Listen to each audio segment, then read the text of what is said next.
Generation alpha মাত্র 15 থেকে 20 বছর বয়সেই মিলিয়নিয়ার হয়ে যাবে।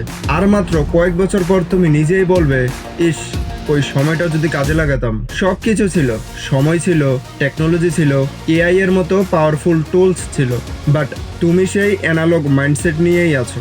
শুধু সার্টিফিকেটের জন্য ডিগ্রি অর্জন করো না, বরং নিজেকে নেক্সট ওয়ার্ল্ডের জন্য স্কিলড করে তোলো। টেকনোলজি পুরো দমই ইউজ করো। তুমি যেই ফিল্ডেই থাকো, মাঠে নামলে দেখবে তোমার পাশে দাঁড়ানো কম্পিটিটর তোমার থেকে অনেক বেশি স্মার্ট এবং স্কিলফুল।